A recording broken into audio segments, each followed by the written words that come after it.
እንዲሁም ደግሞ በርካታ ቁም ነገሮችን እያነሳ ህብረተሰብን በመሞገት የሚታወቀው መሐመድ ቡርሃን ማዕከላችን አለ። ከቤት እስከ ስልጣኔ በሚል አርዕስ እስኪ ደግሞ እኛ መጥቶ ትንሽ ይነተርከናል።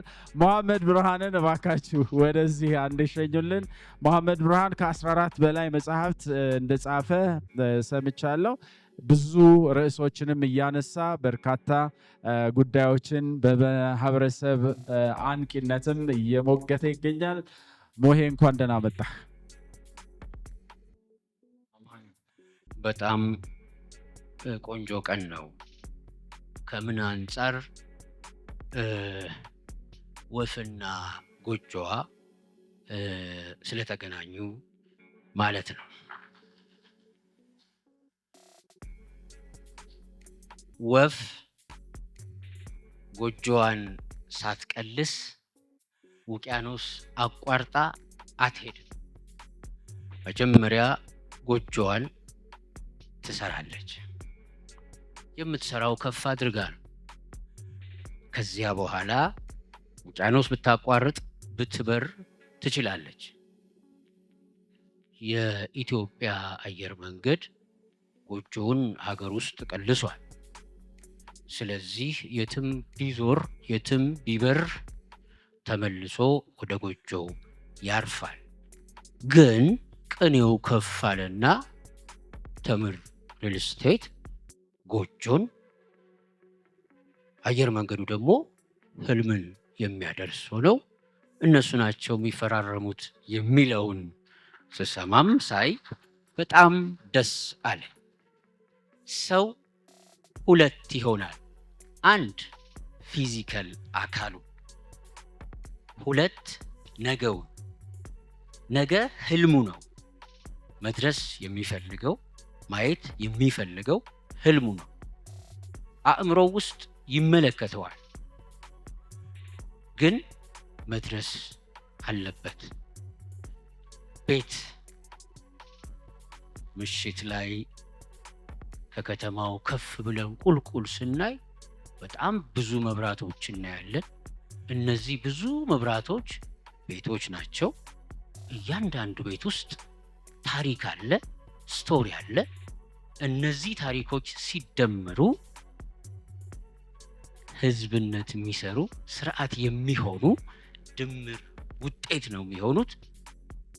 አጠቃላይ ሀገርነት የሚባለው ጉዳይ፣ ኮሚዩኒቲ የምንለው ነገር እውነት ይሆናል።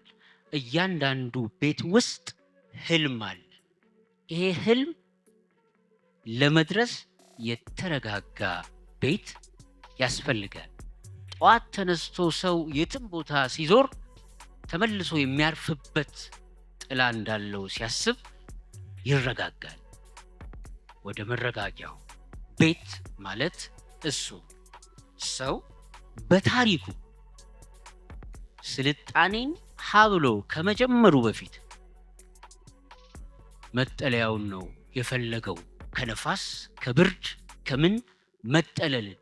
ልክ ቤት መስራት ሲጀምር ከተማ መሰረተ። ከተማ ሲመሰረት ስልጣኔን ወለደ።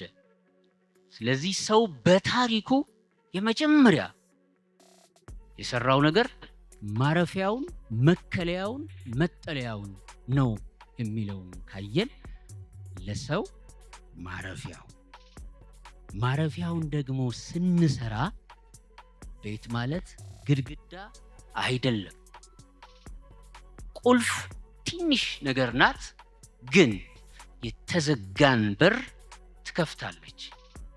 ስለዚህ ቤት ስንሰራ ህልም የምንሰጥ ከሆነ፣ መረጋጋትን የምንሰጥ ከሆነ፣ አየር መንገዱ ደግሞ አድማስን ተሻግሮ ከዓለም ጥግ የሚያደርሰን እንደመሆኑ ሁለት ህልሞች እንደተፈራረሙ ነው የሚሰማኝ። እንደ ጸሐፊ፣ እንደ ደራሲ ኢትዮጵያዊነትን ወይም ኢትዮጵያ ሀገር መገንባት የሚባል ጉዳይ ስናስብ ልብ ውስጥ ነው የሚሰራው። ሀገር ምን የሚያሳርፍ የተረጋጋ ጥሞና የሚሰጥ ቤተሰብ የሚያንጽ የጎጆ ጥላ ስናገኝ እዚያ ጎጆ ጥላ ውስጥ እዚያ የተረጋጋ ቤት ውስጥ ሩቅ የተረጋጋ ማየትን እንድናይ እንችላለን።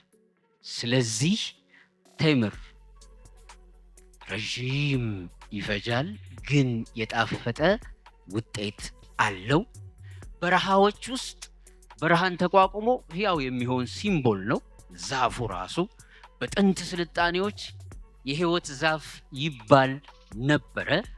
ትናንት ሲያጫውቱኝ እጅግ በጣም የተደሰትኩት ልክ አፍሪካውያን አይ ቲንክ አይ አም ቢኮዝ ዩ አር የሚሉትን የኡቡንቱ ፍልስፍና እኔ አለሁ ስላለህ፣ እኔ ነኝ ስለሆንክ የሚለውን ፍልስፍና የሚያራምዱ መሆናቸውን ስረዳ ይሄ ተቋም ሳይሆን ሌጋሲ ነው፣ ተውት ነው የሚለውን ተረዳሁ። ስለ አየር መንገዳችን ደግሞ ምንም አይደለም የምለው። ኢትዮጵያን ወደ ሰማይ ይዟት በሯል። ኢትዮጵያን ገልጿታል። ገና ከድሮው ጀምሮ ክንፉ ላይ ከምናያት ጫፍ ከምናያት አረንጓዴ፣ ቢጫ፣ ቀይ ጀምሮ አድማስን ተሻግሮ አሳይቶናል። ሪል ስቴቱ ወደ ፋውንዴሽን፣ አየር መንገዱ ወደ ሰማይ፣ ሁለቱ ሲጣመሩ የጋራ ህልም ይሆናሉ። ኔሽን ቢልዲንግ ማለት ያ ነው። እጅግ አመሰግናለሁ። ደስ ብሎኛል።